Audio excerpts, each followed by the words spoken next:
اس میں نے آپ کو کہا تھا اور دوائیں بھی ہیں ملتی جلتی، ان میں ایک ایناکارڈیم ہے، ایک سیپیا ہے، ایک ایناگیلس ہے۔ ایناکارڈیم کی پہچان یہ ہے کہ اس کے چھالے یا ایرپشنز چھوٹی چھوٹی ہوتی ہیں، لیکن کینتھرس جتنی چھوٹی نہیں۔ کینتھرس اور رسٹا سے کم کروٹن اور کینتھرس کے درمیان کہیں اس کو آپ ایناکارڈیم کو ڈال سکتے ہیں۔ لیکن ایناکارڈیم کا جو خاص مارک ہے وہ یہ ہے کہ خارش گہری ہوتی ہے اور وہاں آدمی پہنچ نہیں سکتا۔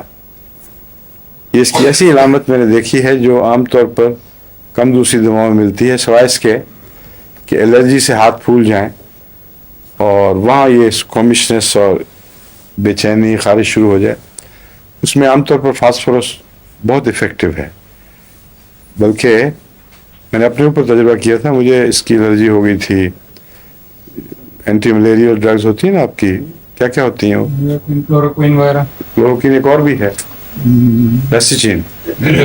پاکستان بہت زیادہ، ہاں پاکستان ریسوچین بہت استعمال ہوتی ہے اور ہے بھی بہت افیکٹو۔ جن دنوں میں بھی ہومیوپیتھک میں شروع کی تھی، پہلے میں یہ کیا کرتا تھا کہ جب تک موت کے کنارے پر نہ پہنچوں ہومیوپیتھک علاج جاری رکھتا تھا ملیریا کا، تاکہ ڈسکور ہو جائے، تجربہ بھی ہو جائے۔ اس لیے مجھے پھر ملیریا کا اتنا تجربہ ہو گیا کہ ربوہ میں پھر ملیریا کیسز میں بہت جلدی صحیح تشخیص کر دیتا تھا۔ جب پہنچتا تھا پھر ریسوچین میں نے استعمال رکھی ہوتی تھی۔ ریسوچین تو بالکل تیر بہدف تھی اس کے لیے، وہ کم سے کم میرے ملیریا میں، اس لیے خطرہ نہیں تھا کہ ہاتھ سے نکل جائے گا۔ 2-4 گولیاں 2 دن کھائیں، 2 دن کے اندر اندر ملیریا ختم اور ہاتھ سوج جاتے تھے، اور اندر اتنی گہری کھجلی کہ جس سے ایناکارڈیم کے میں بتا رہا ہوں نا، وہاں انگلیاں پہنچتی نہیں، اور بے چینی شدید، اور کھجلی میں مزہ نہیں تھا۔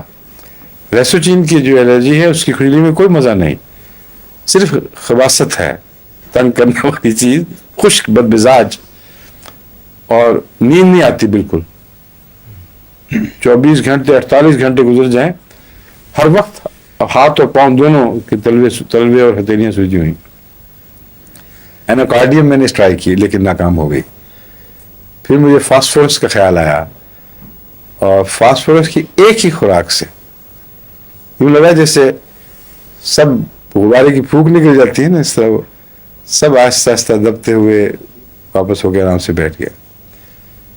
پھر دوبارہ جب تک مجھے اس کا علاج نہیں معلوم ہوا، جو یہ تھا میرے لیے برائونیا 200 ریسٹاکس 200 باری باری کھانے سے ملیریا آغاز ہی میں ختم ہو جاتا تھا۔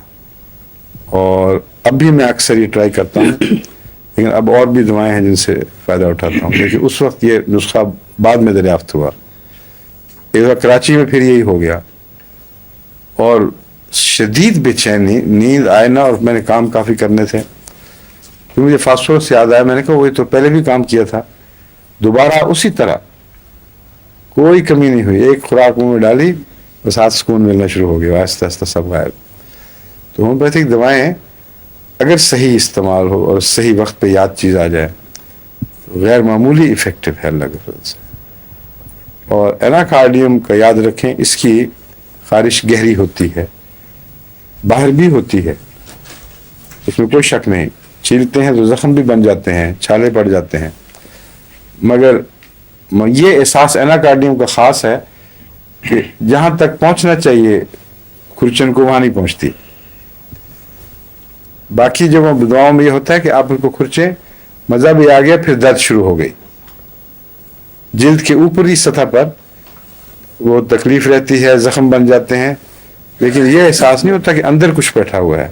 ایناکارڈیم کا یہ خاص احساس ہے۔ ایک چیز جو ہے وہ بہت ہی اہم ہے، ہاتھوں کی ہتھیلیوں میں ایگزیما اور خصوصیت کے ساتھ یہاں اگر تکلیف پڑے تو کروٹن کا اس پہ کوئی اثر نہیں۔ ہتھیلیوں پر خاص شکل کروٹن کی بھی ہو، تبھی مجھے یاد آیا کہ کروٹن نے کام نہیں کیا تھا، وہ جو الرجی تھی اس کا ہاتھوں سے تعلق تھا، اور کروٹن اس پہ کوئی اثر نہیں رکھتی۔ وہ ایناگیلس کی سرزمین ہے، ایناگیلس سے بہتر ہتھیلیوں پر کام کرنے والی اور کوئی دوا نہیں ہے، لیکن رسٹاکس بھی ہے۔ ہاتھوں میں تو میں نے ابھی مثال بھی دی تھی آپ کو، رسٹاکس کا بھی دائرہ عمل ہے اور اس کا ایناگیلس کا بھی، لیکن ایناگیلس اور اس میں فرق، ایک تو نمایاں فرق جلن کا ہے۔ جیسی جلن رسٹاکس میں ہے ویسی اس کی کوئی مثال اور دکھائی نہیں دے گی۔ علامت میں نے پہلے آپ کو بتا چکا ہوں کہ ایناگیلس کی یہ علامت مجھے یاد رہتی ہے کہ اس میں ٹھیک ہونے کے بعد پھر وہیں سے پھر ابھرتا ہے، اور یہ بھی رسٹاکس سے بالکل ممتاز کرنے والی علامت ہے۔ رسٹاکس میں جہاں ٹھیک ہوگا وہاں ٹھیک ہو جائے گا، یہاں بار بار وہاں سے ابھار اٹھیں گے جہاں بظاہر ٹھیک ہو گیا ہے۔ ایناگیلس کی چند خوراکیں خدا کے فضل سے بالکل ٹھیک کر دیتی ہیں، پھر دوبارہ بار بار آنے والی تکلیف پیچھے چھوڑ دیتی ہے۔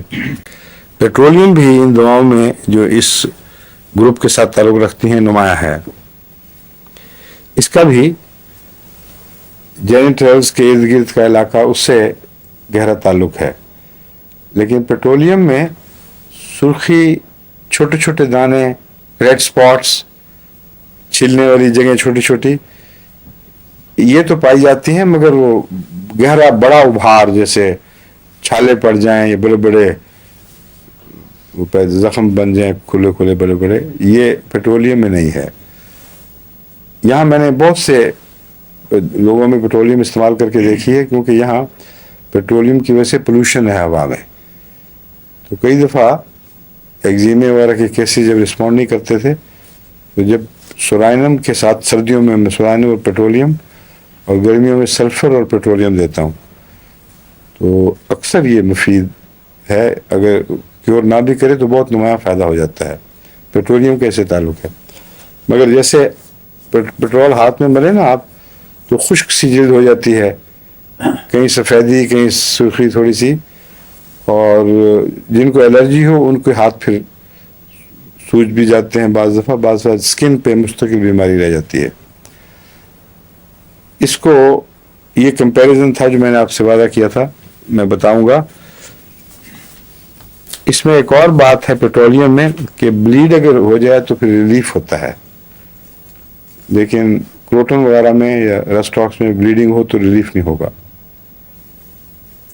پیٹرولیم میں یہ بات ہے۔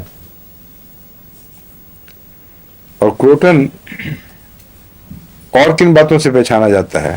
ایک تو یہ کہ کروٹن میں عموماً پیٹ کی خرابی ملتی ہے الا ماشاء اللہ، اور دوسرے متلی پائی جاتی ہے کروٹن میں۔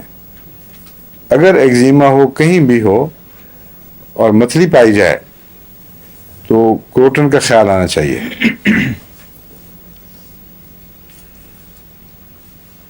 ایپیکاک میں بھی متلی پائی جاتی ہے جو الٹی نہیں بنتی بلکہ متلی رہتی ہے، اور کبھی آئے بھی خیر تو بہت معمولی سی، مگر ہر وقت کی متلی بے چین رکھتی ہے، اس کا وہ ایپیکاک کی علامت ہے۔ اس علامت میں کروٹن اور ایپیکاک بالکل ہم مشابہ ہیں، کوئی فرق نظر نہیں آتا۔